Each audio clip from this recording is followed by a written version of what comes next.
Bonsoir Georges. Salut Jean-François. Vraiment content de t'avoir avec nous pour... c'est quasiment three in a row, 3 fois consécutifs à Théovox. Merci d'avoir accepté l'invitation encore ce soir d'être avec nous. Je sais que tu pars de loin, tu traverses le trafic, tu traverses le tunnel. Louis-Hippolyte Lafontaine, juste le tunnel, c'est un défi en soi. Ça prend le même nombre de minutes pour toi de venir ici en partant d'une ville qui n'est pas si loin que Georges Buscemi qui qui traverse des kilomètres et des kilomètres, passer Québec, l'autre bord de Québec pour venir ici. Mais vous prenez le même temps, toi en raison du trafic, lui en raison de la distance. C'est assez phénoménal. Donc, merci d'être avec nous ce soir. Ça vaut la peine pour nous. Oui, merci. En octobre 2024, on en a parlé, ça fait 3 semaines qu'on en parle, l'invasion israélienne du Liban en 2024 est une offensive terrestre menée dans le sud du Liban dans le cadre du conflit en cours entre Israël et le Hezbollah débuté en 2023. Cette action s'inscrit également dans le contexte plus large de la guerre Israël-Hamas qui a commencé en octobre dernier. Cette semaine, 2 nouvelles ont entre autres attiré mon attention. On retrouvait sur le site Internet de Al Jazeera, je ne sais pas, c'est quoi la vraie prononciation? Al Jazeera. Al Jazeera. On y lisait, le président Joe Biden avait déclaré qu'il ne soutiendrait pas une frappe israélienne sur des sites nucléaires iraniens et appellerait à une réponse proportionnelle aux récentes attaques de missiles iraniennes. Les tensions grandissent et ces tensions alimentent les craintes de conflits régionaux plus larges impliquant l'Iran, Israël et leurs alliés. Quelles sont, Georges, les probabilités à ce stade-ci de conflits plus larges qui impliqueraient Iran, Israël puis leurs alliés? Oui, et pour parler aussi de pourquoi Biden serait contre la frappe israélienne contre les sites nucléaires, c'est qu'on sait bien, c'est vraiment les Obama et les Clinton qui sont derrière M. Biden. Et M. Obama considère que s'il y avait une politique extérieure à succès, c'était justement ce pacte qu'il a fait avec l'Iran concernant leur site nucléaire. Donc, si Israël s'en vient à les détruire, c'est détruire vraiment son magnum opus. Magnum opus. Là, l'Iran, j'ai entendu récemment, ce que je lis des sources du Moyen-Orient, que l'Iran s'apprête à frapper. Et Israël cherche ce jeu un peu pour pouvoir se justifier à frapper encore plus fort, surtout dans le temps des élections. Mais on dirait que l'Iran veut jouer ce jeu aussi. Maintenant, pour l'Iran, ils ont 2 considérations pour le régime iranien. Ils ont 2 considérations un peu en opposition. D'une part, ils ont une considération religieuse.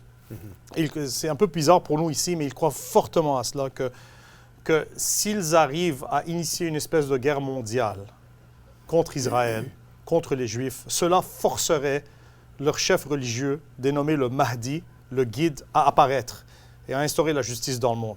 Donc, ils ont cette considération. D'autre part... Avec motivation religieuse. Motivation religieuse. D'autre part, c'est des Perses. Moi, je suis arabe. Nous, les Arabes, on a le sang chaud, là, comme que l'ange a dit à Agar. Mais les Perses sont un peu plus disciplinés que les Arabes. Ils veulent aussi rester dans le pouvoir. C'est parce que c'est un peu un jeu qu'ils font, c'est un lancer de dés. Si le Mahdi n'apparaît pas, et Israël nous détruit nos sites nucléaires, et il y a une révolution en Iran et on perd notre pouvoir. Donc, c'est 2 choses qui sont en opposition, qui doivent considérer en tout temps. C'est pour ça qu'on voit des fois, l'Iran elle-même n'est pas trop sûre comment jouer ce jeu. Oui, je comprends. Quand on sait que les États-Unis envoient et supportent à coups de milliards Israël annuellement, comment expliques-tu la déclaration de Biden par rapport à ne pas endosser ou soutenir Israël? Voilà, donc je t'ai peut-être devancé, mais c'est parce que c'est Obama, je pense que ceux qui ont l'administration Obama qui avait fait un... C'est principalement à cause de cette raison. C'est sûr, quand on discute de ces choses, on tente du mieux que nous pouvons de lire différentes sources et d'en faire une analyse. C'est sûr qu'il y a des vérités auxquelles on n'a pas accès, de l'information auxquelles on n'a pas accès, qui est secrète. Quand on lit un livre sur l'histoire et sur la géopolitique et des analyses, ce sont des livres qui, par définition ou de facto, vont aller chercher des documents ouverts, qui sont ouverts au public. La vraie histoire, c'est des gouvernements fermés. Mais connaissant la mégalomanie de M. Obama, et je peux le dire parce que là, ce n'est plus un chef, je crois qu'il ne voudrait pas voir Israël détruire ce qu'il a accompli.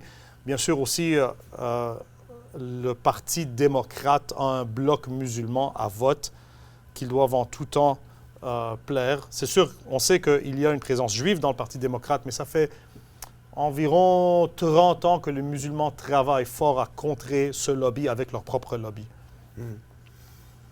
pas un peu paradoxal d'envoyer des millions à Israël puis en même temps soutenir l'autre partie? C'est une balance, surtout au Moyen-Orient. C'est une balance des choses.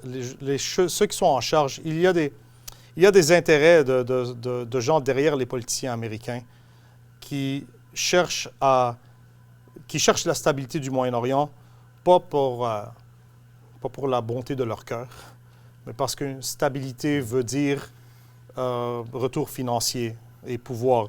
Ce ne serait pas à leur avantage de voir ni Israël complètement affaibli, ni l'Iran peut-être complètement affaibli. Donc, frappe, mais frappe pas trop fort. Ouais. On apprenait aussi cette semaine que l'Irlande serait prête à restreindre ses liens commerciaux avec Israël. Qu'est-ce qui pousserait l'Irlande à rompre ses liens commerciaux avec Israël?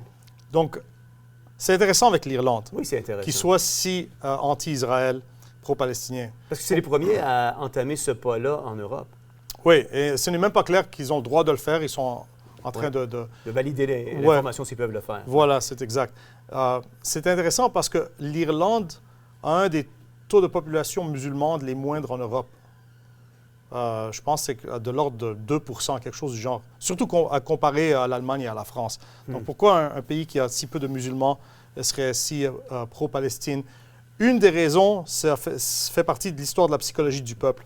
Donc, ils se voyaient comme une colonie de la Grande-Bretagne. Surtout que la Grande-Bretagne, à un moment donné, a tourné protestante, l'Irlande du Nord plutôt catholique. Donc, ils voient un parallèle de leur historique. Israël, c'est la puissance colonisante contre le pauvre peuple palestinien. Ça nous rappelle notre propre expérience.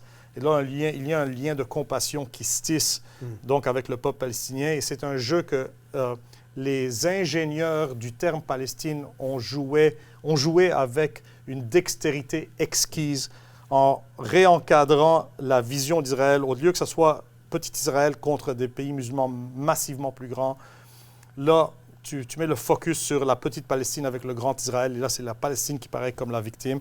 Et ça va aller chercher la compassion et l'indignation du peuple irlandais. Je sais que je t'ai posé la question il y a 2 semaines ou 3 semaines, mais ça a évolué. Parce qu'à chaque semaine, on n'en parle peut-être pas beaucoup dans les médias mainstream, mais la Bible dit que toute la terre viendrait contre Israël.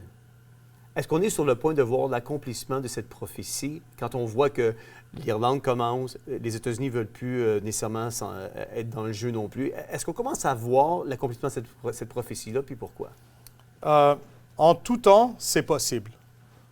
Si on se met un peu, disons qu'on se transpose dans le temps jusqu'à la Seconde Guerre mondiale, ça avait l'air de ça aussi. Aucun pays ne voulait des Juifs en passant. L'Allemagne disait « on veut les sortir ».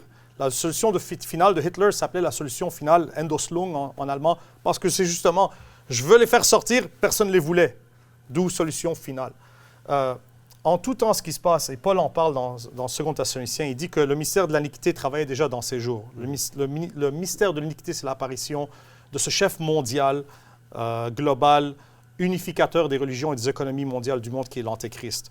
Donc Paul disait que ça travaille dans mon temps, mais il dit qu'à chaque fois, c'est le Saint-Esprit qui vient et qui va retenir cette apparition. Donc quand on voit ce genre de développement géopolitique, surtout centré sur Israël, on a le droit de s'exciter parce que c'est le diable qui commence à monter, mais c'est possible que le Saint-Esprit dise « Ah, pas encore ».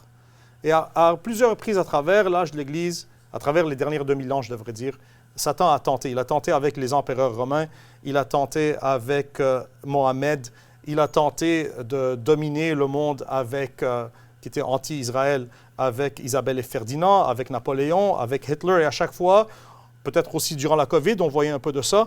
Et le Saint-Esprit disait « pas encore, pas encore ». Donc, en tout temps, en regardant ces choses, on a le droit de dire « c'est possible ». On voit comment ça pourrait venir ensemble, mais ça se peut que le Saint-Esprit dise « pas encore », et là, on retombe. Selon I-24 News, le plus grand sommet diplomatique jamais organisé en Russie, selon le Kremlin, a eu lieu en octobre à Kazan, si ma mémoire est bonne. Puis ça, avec une position marquée sur le conflit au Moyen-Orient. Ce sommet réunissait 36 pays. La conférence BRICS a adopté une déclaration finale sévère envers Israël. tout en passant sous silence les événements du 7 octobre et la question des otages. C'est quoi la perspective des BRICS envers Israël? On sait que en termes de prophétie, comme vous l'avez mentionné, les nations s'en viennent contre Israël. Et notons aussi, avant de répondre, juste cette obsession avec Israël. Ce petit pays, 36 pays, qui n'ont même pas de frontières contiguës avec l'Israël. C'est des pays au fin fond du monde qui, tout d'un coup, ont des conférences anti-Israël.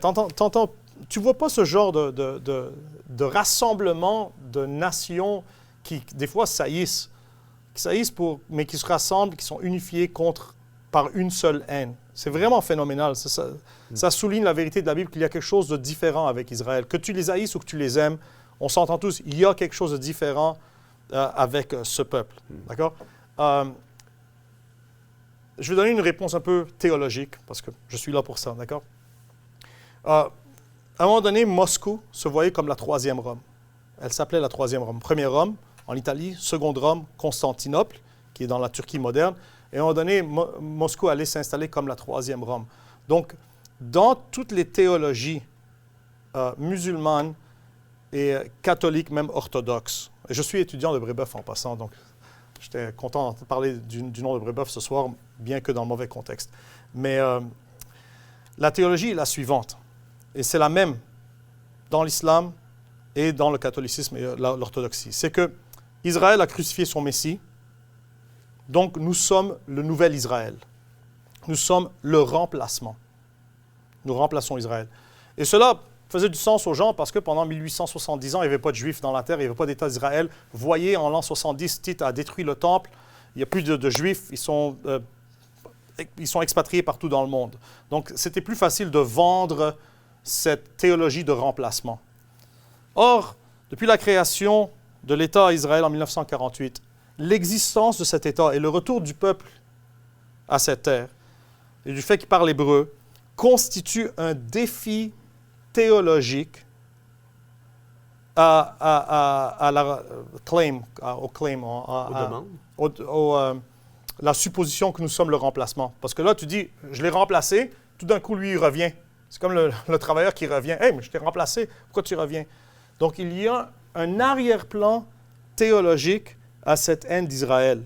Et même la Russie, qui, orthodoxe, voit en Israël un défi théologique. Maintenant, je ne dis pas que c'est dans l'esprit des kidam sur la rue, mais des gens souvent qui sont plus éduqués, ils connaissent bien leur théologie, c'est l'arrière-plan qu'ils ont en tête. Donc,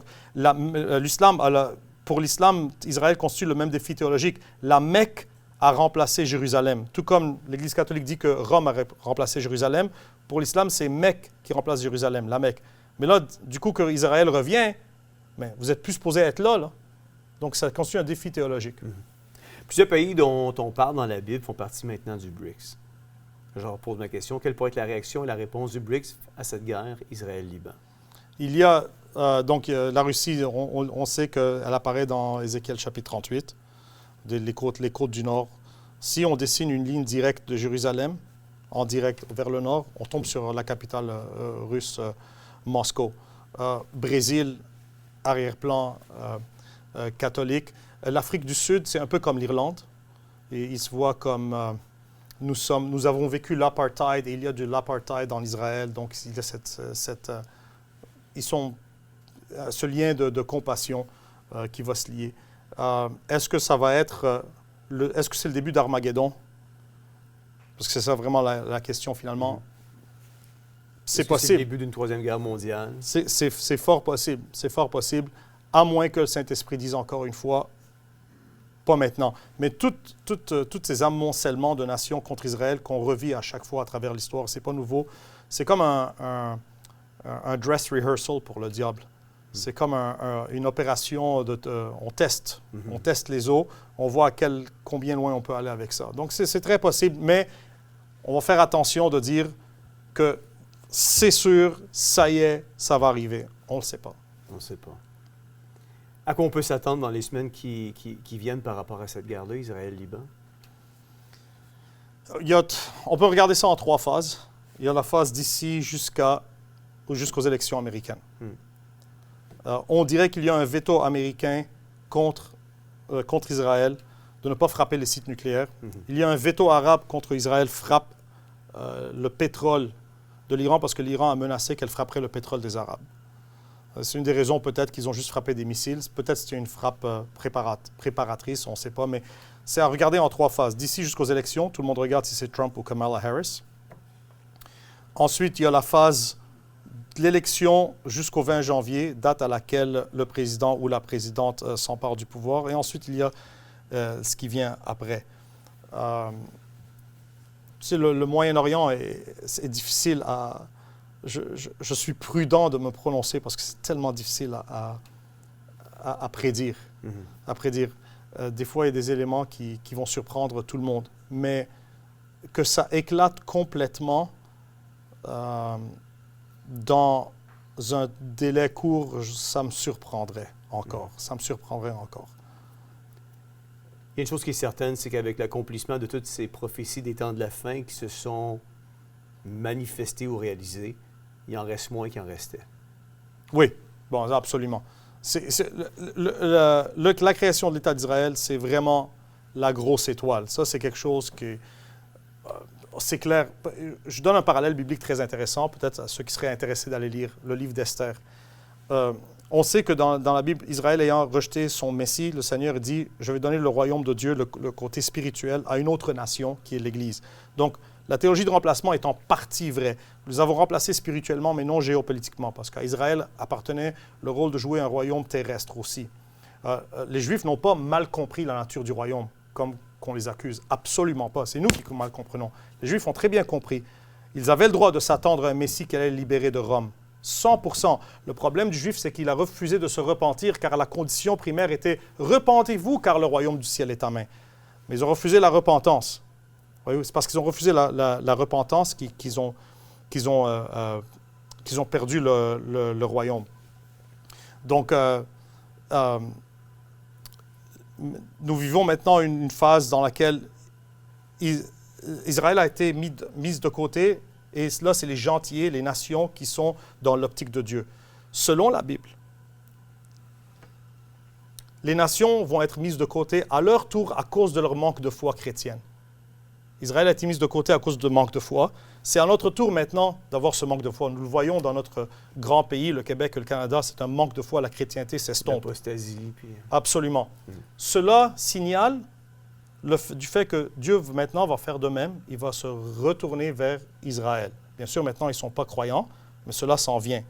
Et dans le livre d'Esther, on lit un remplacement juif à la place d'une reine gentille. La reine gentille est Vashti, c'est la reine du roi, la femme du roi qui typifie Dieu. Elle n'obéit plus son roi quand il l'appelle. Et les nations aussi, aujourd'hui, les nations non juives n'obéissent plus l'Évangile quand le roi les appelle. Que fait le roi alors? Il dit, on va mettre de côté la reine Vashti et aller chercher moi. Et on trouve Esther, dont le vrai nom hébreu est Hadassah, dans le livre qui veut dire caché, comme que les Juifs ont été cachés. Et là, tout d'un coup, Vashti s'estompe et Esther apparaît. Esther veut dire étoile, il y a une étoile sur le drapeau israélien. Ouais. Je connais les connotations sataniques. Donc, avec l'estompement des nations, Israël revient. Donc, le fait qu'Israël revient, qu'il y a une Israël depuis 48, cela signale que Dieu est sur le point de mettre les nations de côté. Pour retourner vers Israël. Et donc, la seconde venue de Jésus-Christ est très proche. Ouais. Mais ce n'est pas tout Israël qui va revenir à lui. Les survivants. Non, absolument pas. Juste pour être clair. Israël est dans une condition maintenant de non-foi. Mais la Bible dit qu'ils reviennent à la terre dans la non-foi. Il les ramène à la terre pour les juger dans la terre. L'Antéchrist va faire Hitler paraître comme un chanteur de chœur dans une église. Et puis là, quand il va les briser, Israël va finalement se repentir. Ils vont dire, oui, c'est Jésus notre Messie, c'est Jésus notre Messie, pardonne-nous. Et là, dès qu'ils disent, béni soit celui qui vient au nom du Seigneur, Jésus-Christ apparaît avec nous à ses côtés et qui les libère et qui va instaurer son règne millénaire sur la terre, chose à laquelle j'ai tellement hâte.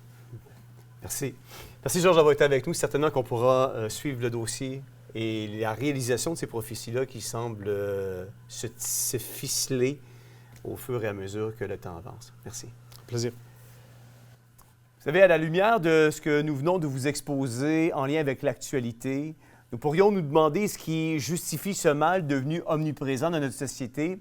Eh bien, laissez-moi attirer votre attention sur l'Évangile de Jean, au chapitre 3, les versets 19-20, qui se lit comme suit. « Voici comment la condamnation se manifeste.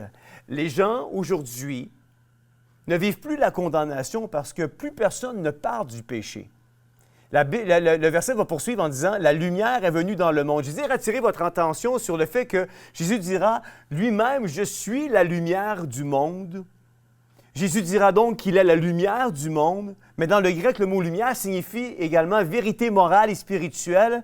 Alors, nous pourrions lire le verset de la façon suivante au verset 19. « Mais les hommes… » de la façon suivante au verset 19. « Voici comment la condamnation se manifeste. » Les gens aujourd'hui ne vivent plus la condamnation parce que plus personne ne parle du péché. La lumière est venue dans le monde. La lumière, on parle de Jésus-Christ, mais les hommes préfèrent l'obscurité à la lumière. Certaines traductions diront que les ténèbres, certaines traductions diront préférer les ténèbres à la lumière, à Jésus qui est cette vérité morale et spirituelle. Pourquoi préfèrent-ils les ténèbres à la lumière? Jean dira parce qu'ils agissent mal. Quiconque fait le mal déteste la lumière, en fait déteste Jésus, déteste cette vérité morale et spirituelle parce que la Bible dira qu'on peut aimer, servir et s'attacher à 2 maîtres. Alors quiconque fait le mal déteste la lumière et s'en écarte. Pourquoi il s'en écarte?